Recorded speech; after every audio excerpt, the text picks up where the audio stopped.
Zap Crypto. Tous les jours, toute l'actu crypto au même endroit. Et pour me soutenir, abonne-toi et active la cloche pour ne pas manquer le prochain Zap Crypto. Bonsoir la cryptosphère. Comme d'habitude, on commence avec le Fear and Greed Index, actuellement à 42, ici dans la zone neutre, mais si on regarde sur ce site, on se trouve toujours dans la peur. Le Social Index toujours bloqué à fond sur Up et le Market Order Flow actuellement en recherche de fort-vente. Je vous souhaite à tous une excellente vidéo. C'était Zap Crypto. Le marché est bull, évidemment. Ça fait pas mal de temps que les bulls sont en contrôle. A priori, on est en train de commencer à faire des inversions de tendance, en tout cas de faire des tendances qui se confirment dans des unités de temps avancées. On n'est pas loin d'un croisement Ichimoku en daily. Pas loin, ça ne veut pas dire qu'on y est, mais on n'en est pas loin. Donc avec un plat de nuages qui devrait occasionner une résistance, mais pour l'instant, c'est la target, 25 000. Et en 12 heures, on est déjà bien installé. Et ça c'est pour Mr Bitcoin, mais avec l'Ethereum, on y est déjà depuis longtemps pour ce qui est du daily. Donc on a quand même pas mal on a des signaux de tendance. Les signaux de tendance, c'est souvent tardif, mais c'est fort. En général, ceux qui vont prendre des positions sur des signaux de tendance long terme, c'est des gens qui n'ont pas le temps d'essayer de prévoir les marchés, et en général qui rentrent avec des gros fonds après coup, quand la tendance a été dessinée. Donc actuellement, on commence à avoir des signaux de tendance et du coup, a priori, la bonne direction, c'est la version, c'est la direction haute. Mais ça ne veut pas dire qu'il n'y aura pas des dips. Donc, qu'est-ce qu'on fait dans ces cas-là? Est-ce que ça veut dire qu'on achète les breakouts? Pas forcément. Parce que c'est les positions les plus risquées, ce sont sur des zones de résistance. Ici, vous avez vu, on est dans une zone où il y a eu souvent vendeurs. Et forcément, ça s'excite un petit peu sur les zones de résistance, sur les zones de breakout. Et il faut s'attendre à des échecs de breakout, à de la volatilité. Et du coup, les meilleures opportunités consistent à acheter les dips dans ce genre de situation. Et alors aussi, on a cette tendance, on a enfin El Famoso Golden Cross. Donc le signal vient de repasser au-dessus de son MACD. Maintenant, ça faisait un bon petit temps. Je vous avais expliqué que ça faisait un petit temps qu'on était en train de remonter. Et ça, tu fais des histogrammes qui te le montrent. Les histogrammes, qu'est-ce que c'est? C'est la différence entre, l'écart entre le MACD et son signal. Donc ça demande un rapprochement de l'MACD et de son signal. Ici, on passe dans la zone positive sur les histogrammes. Plutôt sympa. Maintenant, attention, tu vois quand même qu'au mois d'avril, ça nous l'a fait à l'envers aussi, ça a fait la même chose. Maintenant, on n'était pas aussi bas. On était qu'à moins 1800. Ici, on est à moins 5000. Donc, il y a beaucoup plus d'amplitude à venir chercher. Tu vois, sur du weekly, c'est rare qu'on soit aussi bas. Je crois que c'est la première fois. Donc, je pense qu'il y a de l'amplitude à venir chercher. Et ça peut être ville sympathie, comme on dit chez moi, en Belgique. Maintenant, voilà, il faut rester prudent. Reste calme dans ton slip. Alors, on va regarder rapidement aussi Ichimoku sur lequel nous sommes en train de travailler le Kumo, donc ça c'est très classique. On voit la LS qui est en train aussi de travailler cette zone-là, très important, sur lequel on risque de break. Si on break haussier, là en l'occurrence sur Ichimoku en daily, on se dit qu'on est bien, qu'on est même très très bien. Alors autre chose que je voulais vous montrer, c'est que on est sur une compression de momentum qui date depuis quand même 2021. Donc depuis déjà un certain temps, on a un momentum qui est baissier sur lequel on est en train de se diriger vers une résistance du momentum qui est quand même assez forte, sur lequel on pourra avoir en effet un travail du cours baissier dessus pour aller retravailler une zone tout simplement de correction. Donc pour moi on pourra break là-dessus, on a quand même de la place pour pouvoir retravailler, mais à un moment donné on va soit faire une temporisation pour pouvoir permettre au momentum de descendre, soit derrière faire un break baissier pour aller chercher quelque chose de plus bas. Là en tout cas c'est ce que nous dit le momentum. Par contre, le point vraiment important, c'est que nous sommes en contraction du momentum. C'est-à-dire que là on avait un momentum qui était majoritairement baissier, avec derrière quelque chose où on se disait ok, là on a quand même un momentum qui est en train de baisser.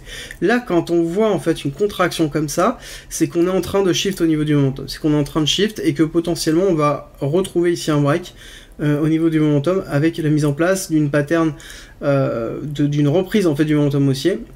Là clairement c'est ce qu'on est en train d'avoir en termes de mise en place, donc il est possible qu'on redescende encore pour refaire un plus bas qui va être moins bas que celui-là, et sur lequel après on repasse au-dessus, et on va avoir à un moment donné un break, donc il est possible qu'on fasse quelque chose comme ça, tac, ici, hop, et après on repart à la hausse de cette façon-là. Là, c'est des choses qu'on voit assez régulièrement, et sauf que là, c'est en daily, et donc c'est relativement fort en termes de pattern. En 3 jours, une fois plus l'heure de vérité sur le RSI, puisqu'on reteste cette grosse résistance historique ici. On s'est fait rejeter un petit peu ici à quelques jours en arrière, puis hop, maintenant on reteste. La bougie actuelle, elle se clôture dans 1 jour et 15 heures, donc demain. Donc soyez bien attentifs à cela. Si on clôture à la hausse, si on fait un breakout à la hausse ici, ça sera très très très bullish sur le Bitcoin. Et si on se fait rejeter, road to reteste ici le bottom de ce range, de ce triangle sur le RSI. On reteste également cette MA20 ici. Grosse résistance, on s'est fait rejeter ici. On reteste. Pour l'instant, on dirait que c'est de nouveau un rejet puisqu'il y a une tige qui est en train de se former. Mais comme j'ai dit avant, si on clôture au-dessus de cette résistance-là, de cette résistance MA, et petit bonus mais pas très important, la résistance jaune ici, eh bien ce serait très très très très bullish pour la suite. Et une fois plus, je vous rappelle, c'est pas parce qu'on est ici sur le RSI que c'est le top, d'accord? Par exemple, ici sur le RSI, on était très très suracheté, et qu'est-ce qui s'est passé après? To the moon x 10. Le Shoppiness Index annonce de la volatilité, puisqu'ici on est très élevé.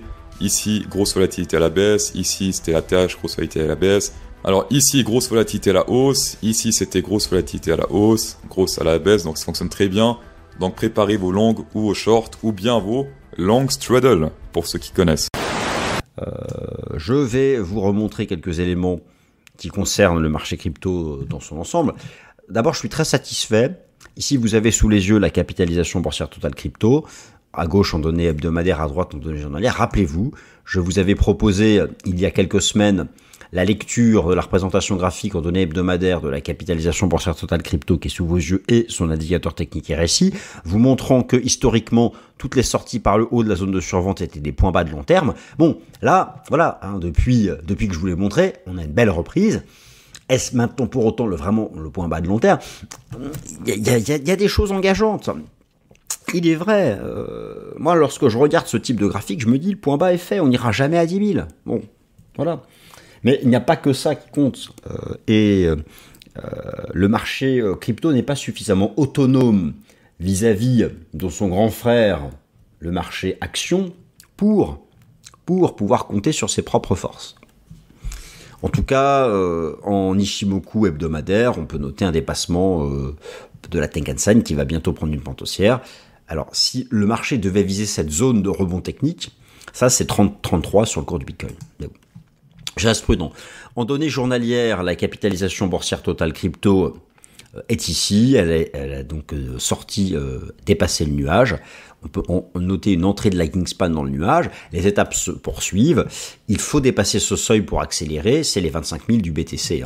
Et c'est en fait l'ancien plus bas de l'été dernier. Voilà, ça c'est pour la capitalisation boursière totale crypto. Au niveau maintenant des futurs, donc le marché du Bitcoin leveragé à 14,8 milliards de dollars. En ce moment, regarde-moi, c'est poussé, plus 10% sur le total, plus 15% sur Binance. Est-ce qu'on a pire que Binance? Donc en ce moment, c'est Binance, c'est la fête en fait de l'ouverture de contrat sur Binance. On va regarder Binance, voilà, directement là. Tu vois ce pic là, bam! Donc les gens sont en train de FOMO sur les futurs, sur une bougie longue, je pense, sur une bougie verte comme ça. Je pense qu'ils ouvrent plus de longues, mais on va regarder ça. Tandis que sur nos amis sur les professionnels, regarde, au contraire, aujourd'hui, il n'y a rien. Ils font rien, nos pros. Tandis que nous, les petits poissons comme toi et moi, c'est bam, c'est la fête du slip, on y va sur FTX, ça doit être pareil, bam, c'est ouverture de contrat à gogo. Rapidement, au niveau de l'order flow, on a des choses intéressantes. Hier, grosse hausse d'open interest on est passé de 6 milliards à 6 milliards 900 millions, donc 900 millions de hausse d'open interest, c'est énorme. Beaucoup de gens se sont leveragés sur ce breakout. Hausse du ratio short et hausse du ratio short, donc plus de traders possiblement en short, ou ça peut aussi dire simplement que les acheteurs sont venus clôturer leur position. Ceux qui étaient coincés beaucoup d'acheteurs sont venus clôturer leur position, c'est ce qui a rehaussé le ratio short. Pour faire très simple, tant qu'on est au-dessus des 23 000, je dirais ici 23 250 $, il n'y a pas de risque pour les acheteurs, et pareil, tant qu'on est en dessous du coup des 24 200, il n'y a pas trop de risque pour les vendeurs. Pour faire simple, là il y a beaucoup de gens qui se sont leveragés, qui ont acheté ou qui ont vendu avec du levier, ok, donc qui ont créé des prix de liquidation au sud ou des prix de liquidation au nord. Tant qu'on reste dans la zone du rectangle violet, il n'y a pas de problème. Ça veut dire en gros c'est 50-50, il y a des acheteurs bloqués, il y a des vendeurs bloqués. Pour faire simple, tous ceux qui sont venus short ici sont bloqués et tous ceux qui sont venus long ici sont bloqués. Ok. Ensuite, si jamais on breakout ici, c'est-à-dire que tous ceux qui sont venus shorter ici sont bloqués et donc là on a leur stop et leur liquidation à aller chercher, c'est ce qui peut propulser le marché pour continuer de monter. Par contre, si on va dessous, tous les acheteurs qui ont acheté ici au-dessus du rectangle, dans le rectangle, eux sont des acheteurs bloqués et du coup c'est le raisonnement inverse, c'est ce qui fait que tous ceux qui ont des liquidations et des stops plus bas, on va aller les chercher avec beaucoup de zones de stop ici, des zones de stop ici, des zones de stop ici, donc beaucoup de liquidités sous les 22 300, ce qui fait qu'on irait sous les 22 400 et ça ce serait vraiment pas positif. Donc là à l'instant T on est dans la zone de prix où il y a eu beaucoup d'open interest, donc et les acheteurs et les vendeurs sont sous pression. Faudra attendre et voir qui se fait définitivement bloquer. Donc si c'est les vendeurs, donc faudrait aller au-dessus des 24 200. Si c'est les acheteurs, faudrait aller en dessous des 23 200 $. Ok, donc tout simplement, là il n'y a pas plus à dire, il y a une bonne direction à prendre. Si on vraiment s'installe au-dessus de ça, là il y a tous les vendeurs bloqués, c'est ce qui peut déclencher un short squeeze. Et par contre, si on s'installe en dessous de ça, c'est les acheteurs qui sont bloqués. Donc là il y a des trades de continuation baissier qui peuvent être pris si le marché se met vraiment en retracé. Voilà, fini pour Bitcoin. Alors là, sur le dollar, c'est très simple, donc rien n'a vraiment bougé depuis la semaine dernière. Si on avait mis de base le niveau à break ici, mais il est juste ici, mais vu qu'en fait on n'a pas clôturé au-dessus de ce niveau, donc c'est pas un vrai retournement de tendance dans la tendance de fond. Regardez, je vous montre. Donc ça vous le savez, le Dixie est archi bullish, regardez, ça explose dans tous les sens, en même temps c'est normal avec ce qui se passe niveau macroéconomie. Ensuite donc on a bien sûr des corrections à chaque fois, et là on est dans une correction qui est en train de nous faire une masterclass, vraiment elle est incroyable. Je m'explique pourquoi. Donc là, en fait, on a cette dernière impulsion et on a mis le retracement de Fibonacci qu'on peut trouver juste ici, depuis le bottom jusqu'au top, et ça nous donne des niveaux importants. Donc ça nous donne le premier arrêt au niveau des 0,382 et la zone de RLZ entre les 618 et les 786. Bon ça, voilà, c'est la base. Donc ici, pourquoi je dis masterclass, c'est parce qu'on a eu notre impulsion.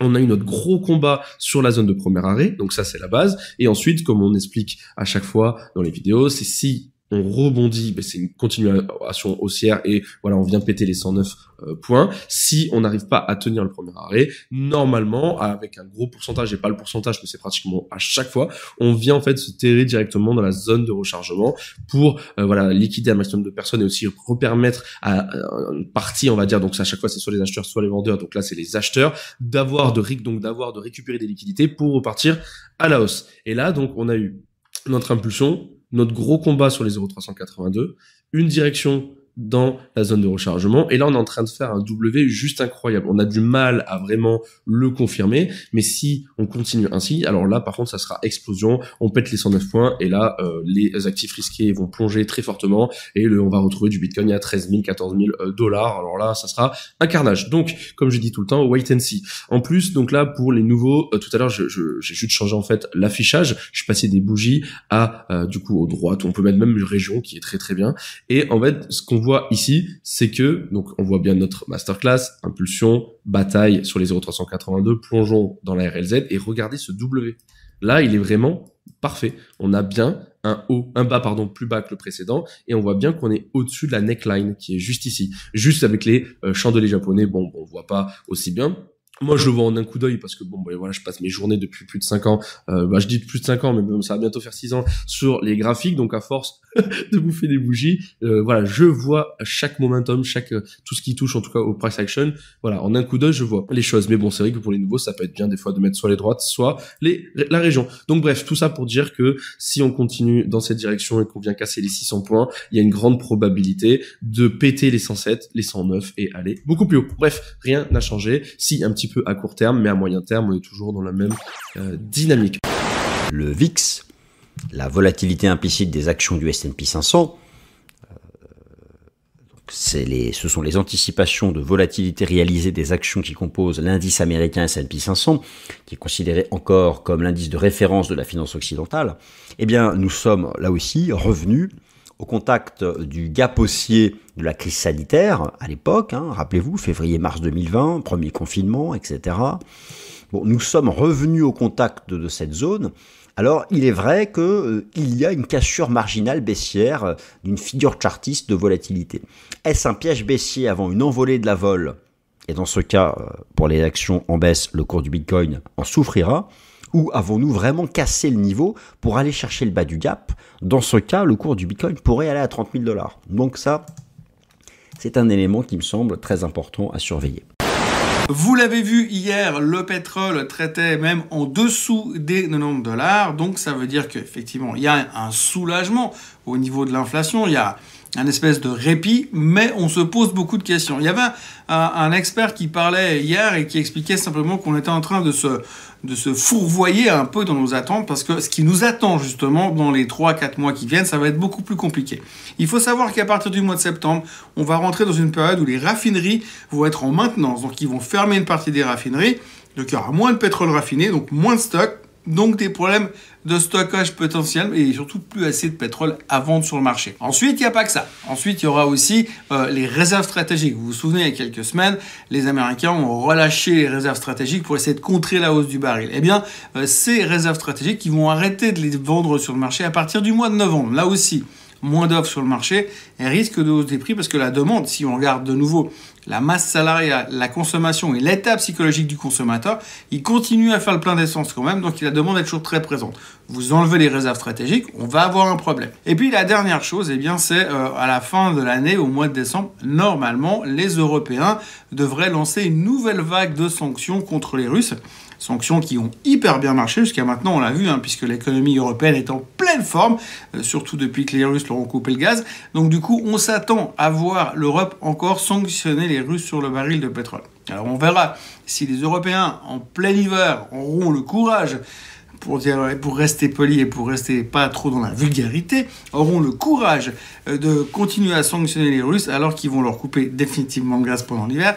Ça, c'est une autre discussion qu'on aura plus tard, mais une chose est-il que quand on écoute cet expert en pétrole, quand on fait le bilan de tout ça, eh bien on se dit, logiquement, à un moment donné, le baril devrait remonter. Alors ce monsieur estime que d'ici Noël, le baril sera à 120 $ de nouveau et ça va remonter très très vite. Suite aux statistiques très positives sur l'emploi américain de vendredi, quand on crée plus de 500 000 emplois en un mois, on n'est pas du tout en récession. Donc la case récession, on l'oublie, mais du coup, ils ont la crainte d'une inflation qui peut se mettre à galoper. Et, chose incroyable, ça tombe super bien.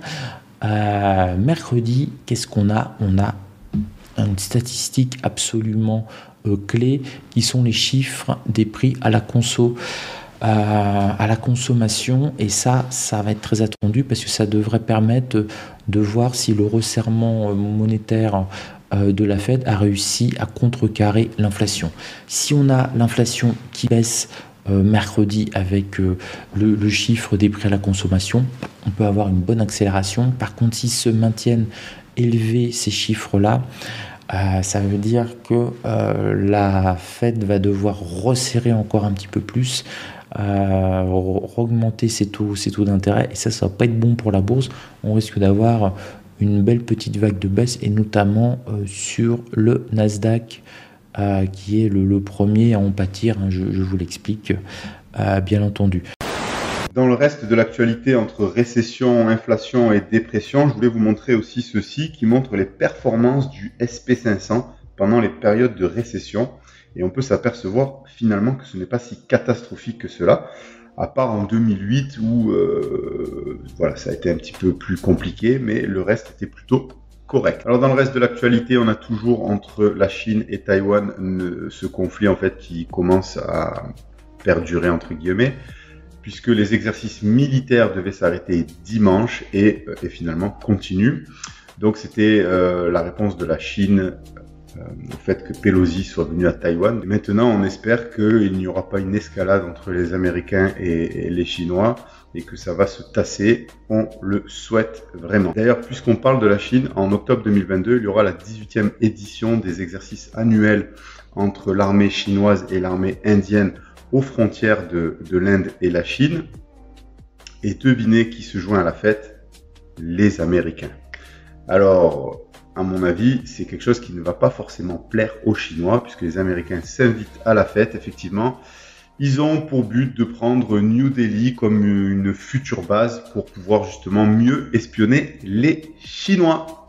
En Europe, on a la Norvège qui est qualifiée de batterie de l'Europe grâce à sa capacité à produire et exporter de l'énergie hydroélectrique à travers l'Europe et qui malheureusement vient d'annoncer qu'elle va certainement arrêter ses exportations dans le reste de l'Europe puisque à cause des sécheresses, ils voient leur puits d'eau de pluie en fait se raréfier et se baisse extrêmement vite et donc de ce fait, ils ont décidé de garder ce qui leur reste pour eux afin de ne pas manquer d'électricité. Donc malheureusement, ça ne fera qu'augmenter le prix de l'électricité en Europe. Hop hop hop, tu connais le zap communautaire ? Passe de l'autre côté du zap et deviens toi aussi un zappeur et une zappeuse à part entière dans le zap crypto. Pour ça, rien de plus simple. Sous chaque zap crypto, en commentaire, copie le lien de la vidéo et les timecodes de l'extrait que tu as choisi. Et n'oublie pas de laisser un titre à ton passage. Attention, pas plus de 2 minutes 30. Et dernier point que je trouve, toujours un peu dans la série ne croyez pas les médias qui vous disent que les cryptos sont finis et que c'est un feu de paille. Vous avez la Morgan Stanley qui poste en fait des propositions d'embauche sur les réseaux et donc en gros ils sont en train de déployer des desks assez énormes de trading pour offrir de l'exposition à leurs clients fortunés. Donc là apparemment c'est Morgan Stanley Wealth Services mais Wealth Management, mais bon là c'est dédié à leurs clients richissimes. Mais très rapidement, on va voir cette offre de crypto se déployer vers tous les clients. Voilà, on a vu récemment, je sais pas, en tout cas à notre niveau, Conto qui s'est allié avec CoinHouse. Bon, bah voilà, c'est sûr que de ce point de vue-là, là c'est encore pour les entreprises, mais ça va extrêmement facilement se développer. Ça va être de plus en plus facile d'acheter des cryptos, surtout dans le prochain cycle dans lequel on est en train d'entrer. Voilà, donc n'écoutez pas les médias. Je pense que je ne donne pas de conseils d'investissement, surtout pas d'ailleurs. Ne me challengez tout ce que je dis, c'est le plus important, mais n'investissez pas à l'argent que vous pouvez pas vous permettre de perdre. Mais bon, si jamais vous devez investir, n'attendez pas que ça remonte beaucoup trop haut. Maintenant, on fait du DCA, c'est super important, donc dollar cost average. Le prix du Bitcoin atteindra 150 000 $ si BlackRock alloue 1% de l'AUM. Évidemment, la grande annonce qui est en ce moment, c'est BlackRock, évidemment. Pour ceux qui ne connaissent pas déjà vraiment bien les marchés, ils savent pas ce que c'est, mais c'est une très très grosse société. Et comme lui, BlackRock a commencé à dire maintenant, ça y est, le Bitcoin c'est super, la crypto-monnaie c'est super, etc. Donc il va rentrer une tonne de gens dedans, et c'est les volumes de personnes qui vont rentrer qui vont faire qu'on va exploser un jour. On débute les actualités de la semaine avec la Moondao qui va littéralement envoyer quelqu'un dans l'espace. Et pour rappel, l'organisation décentralisée Moondao s'était lancée autour d'un projet de démocratisation de l'accès à l'espace avec comme but ultime la construction d'une base lunaire.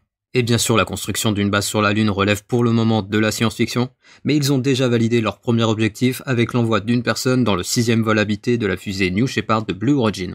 À savoir que cette première personne à être envoyée dans l'espace par une DAO a été choisie par un vote communautaire et il s'agit de Kobe Cotton, un vidéaste cofondateur de la chaîne YouTube Dude Perfect qui comptabilise 58 millions d'abonnés à l'heure actuelle. Et bien que le prix du billet n'ait pas été révélé, on sait que la DAO a actuellement 9,5 millions de dollars en réserve et il possède également un deuxième billet pour la fin de l'année qui sera attribué par un tirage au sort. Parlons maintenant de Tornado Cash. Tornado Cash, pour ceux qui ne connaissent pas, c'est ce mixeur, c'est ce service qui permet sur Ethereum de convertir les Ethers à partir d'une adresse en d'autres Ethers sur une autre adresse complètement anonyme. Ça permet en fait de se protéger, de protéger sa vie privée. Personnellement, j'ai déjà utilisé pour un besoin vraiment légitime, j'en ai déjà parlé. Voilà, quand on a besoin d'acheter des choses sans que ça soit forcément lié à notre propre adresse, j'ai acheté un nom de domaine Ethereum ENS. Je voulais pas l'associer à mon adresse Ethereum principale pour des raisons de confidentialité. Et du coup, je passais par Tornado Cash. Donc, il y a vraiment des besoins tout à fait légitimes pour utiliser Tornado Cash, mais c'est aussi utilisé beaucoup par les pirates, par les hackers. Quand ils hackent des gros protocoles, des grosses blockchains, ils font souvent un passage par Tornado Cash pour blanchir leur argent, pour le sortir du réseau Ethereum et sans que ça soit lié à un piratage. Et là, en fait, le département du Trésor américain vient de bloquer toutes les adresses de Tornado Cash ils les ont blacklistés, on va dire, tout ce qui est site web Tornado Cash et aussi tous les smart contracts associés à Tornado Cash. Ça veut dire que désormais, ça va être très compliqué de manipuler, d'envoyer vers des adresses Tornado Cash depuis potentiellement, enfin dire depuis des wallets même. On peut imaginer, je sais pas que je ne pense pas que ça va arriver, mais que MetaMask bloque l'envoi vers Tornado Cash. Mais en tout cas, les wallets ou les exchanges, si vous envoyez de l'argent depuis Tornado Cash, potentiellement, vers des adresses en tout cas qui ont reçu de l'argent depuis Tornado Cash, potentiellement, ils risquent de dire non, on veut pas accepter ça. On attend encore de voir l'impact que ça va avoir sur les divers exchanges, les diverses plateformes, les divers wallets, comment ils vont implémenter cette interdiction, mais ça pourrait avoir des impacts assez importants. Imaginez aussi la manière dont on pourrait aussi blacklister une adresse Ethereum. Vous envoyez des Ethers depuis Tornado Cash vers une adresse donnée, vers Vitalik.et, donc l'adresse de Vitalik, et potentiellement Vitalik pourrait plus envoyer d'Ethers vers des exchanges depuis cette adresse. Je pense pas qu'on va arriver jusque là, mais clairement il va y avoir des problèmes et ça va surtout être jusqu'où les exchanges iront dans le blocage de cette interdiction. Est-ce que ça va être rétroactif aussi, ou est-ce que ça va rester uniquement à partir de maintenant? Donc ça, c'est vraiment très très embêtant pour tout ce qui est confidentialité sur Ethereum. Il y a d'autres systèmes qui permettent de réaliser des choses similaires pour l'instant, mais aucun avec on va dire la capacité et la quantité d'Ether disponible sur Tornado Cash. On peut citer Aztec qui permet un peu de faire quelque chose de similaire, mais c'est pas pareil. Donc écoutez, moi je trouve que c'est une mauvaise nouvelle pour tous ceux qui ont besoin de sécurité et de confidentialité sur la blockchain, et espérons qu'il y aura d'autres solutions. On va terminer du coup, messieurs, avec la dernière news. Vitalik Buterin, comme dirait David Le Burin, qui veut faire un équilibre entre transparence et anonymité sur la blockchain en proposant une nouvelle technologie. Est-ce que Vitalik, le vendeur de lait, Buterin, est-ce que lui, il fait ça pour blanchir de l'argent? Connaissant l'oiseau, c'est pas son but premier, mais c'est il cherche à cacher quelque chose, il a quelque chose à se reprocher. Pour moi, il blanchit des trucs. Depuis quand tu n'aimes pas Buterin? Je comprends pas. C'est ton bac d'Ethereum qui je monte sais pas, qui m'envoie des ETH passés par Tornado, je sais pas, il se démerde, il m'envoie, je vais tester tout ça. D'accord, donc toi tu veux un petit backshish, si je comprends bien, si tu veux dire des mots doux sur lui. Non, mais Vitalik qui veut répondre aussi à un problème qui existe justement, on fait le lien avec la news de Tornado Cash, qui veut répondre à une des préoccupations des utilisateurs de la blockchain, c'est-à-dire ce besoin d'anonymat, et qui vient proposer un entre-deux, une adresse ETH qui rendrait, on va dire, anonyme la possession de NFT, ou de certains NFT, qui est déjà un petit pas en avant, et on va voir ce que cette technologie pourrait développer sur le futur. Si t'as envie de posséder des NFT et que tu veux pas que certains le sachent, en quoi c'est un problème, quoi? Non, c'est pas un problème, justement. Pour lui, c'est pas un problème, et c'est pour ça qu'il répond à cette demande en disant pourquoi pas créer une adresse spéciale ETH qui permette justement, Peter, je lui ai envoyé la Joconde en NFT, tu vois, et que Peter ne veut pas que le monde sache que c'est lui qui a la Joconde en NFT. Ouais, c'est bien. Tu m'as rien envoyé du tout. Je vais t'envoyer un petit NFT de Zap Crypto. Non, j'en ai déjà gagné 2. Et d'ailleurs, il faut que j'envoie mon wallet tout de suite à Zap Crypto parce que j'en ai gagné 2 déjà. Bon, messieurs, on va terminer cette vidéo sur cette news de Vitalik qui essaie de trouver des solutions pour tous ceux qui veulent blanchir de l'argent et des NFT. Qui veulent un petit peu d'anonymat sur le domaine de la blockchain. Hein? Non. Il est mauvais. Et dites-nous en commentaire si vous voulez continuer à être tranquille pour blanchir votre argent en toute anonymité. N'hésitez pas à le marquer en commentaire, qu'on puisse discuter ensemble de tout ça. Après, on va revenir un peu plus dans le secteur des cryptos. J'en parle depuis des semaines et des semaines. Faut pas oublier qu'on est toujours dans l'après Terra Luna, l'après Celsius, et il y a encore des plateformes qui vont déposer. Moi, je vous dis, faites très attention, en particulier aux petites plateformes. Malheureusement, dans ces phases-là, ce sont les petits acteurs qui vont prendre mal. Si vous êtes sur des petites plateformes, vraiment faites très attention, aussi bien des DEX que des plateformes centralisées, des petites, des Swissborg et tout ça. Vraiment, je conseille de faire attention parce qu'on a encore une autre plateforme à Singapour qui a... La plateforme de pré-crypto basée à Singapour a annoncé par voie de communiqué qu'elle suspendait tous les dépôts, retraits et échanges. Ça sent très très mauvais. Donc c'est asiatique, c'est à Singapour, mais vous voyez que c'est pas fini et moi je pense que l'onde de choc n'est pas finie. Petit warning par rapport aux plateformes, aux petites plateformes. Et de manière générale, un maximum de crypto-monnaies sur une ledger, tout simplement. Bon, aujourd'hui, pour la première fois, je vais vous donner un conseil en investissement. Parce que voilà, d'habitude, on dit toujours, tout ce qu'on dit n'est pas un conseil en investissement, tout ça. Mais aujourd'hui, exception, voilà, j'ai envie de vous régaler. Et surtout, vous allez pouvoir réutiliser tout ce que je vais dire dans cette vidéo pour savoir si vous devez investir quand un nouveau projet sort ou pas. Parce que j'ai trouvé un projet dans lequel il faut surtout pas investir. Parce qu'en gros, ils se sont dit, on a vu comment Axie ça s'est passé, on a vu comment Steppen ça s'est passé, donc ce qu'on va faire, c'est qu'on va tout récupérer, tout ce qu'ils ont fait, on va le prendre, et on va rien changer. Mais en réalité, c'est même pire que ça. Parce que Axie et Steppen, on le sait, ils peuvent s'en sortir. On l'a évoqué plusieurs fois sur la chaîne. Ils ont plein de solutions à leur disposition pour sortir de ce système économique qui n'est pas viable sur le long terme. Mais le projet dont je vais vous parler, ils se sont enfermés dans un truc qui ne leur permettra jamais de s'en sortir. Et c'est comme ça qu'est né Slify. Ouais, un slip to earn, ouais. Vous aussi, vous sentez que ça sent la merde là un peu? Après, en vrai, je suis peut-être mauvaise langue, ils ont peut-être trouvé une solution miracle pour faire en sorte de trouver un système économique viable sur le long terme. Donc, on va parcourir le site web ensemble et on va voir tout ça. Veuillez prendre vos propres décisions financières. Undead Blocks a été lancé en 2022 et a depuis été décrit comme un mélange impressionnant de The Left 4 Dead et de Call of Duty. Cette combinaison à elle seule devrait exciter de nombreux joueurs compte tenu du fait que la sécurité crypto garantit une certaine propriété d'actifs légitimes et un bon potentiel de gain. Chaque arme présentée sur Undead Blocks existe en tant qu'actif NFT que vous pouvez acheter et revendre et échanger via le marketplace du jeu ou un certain nombre de marketplaces secondaires tels que OpenSea.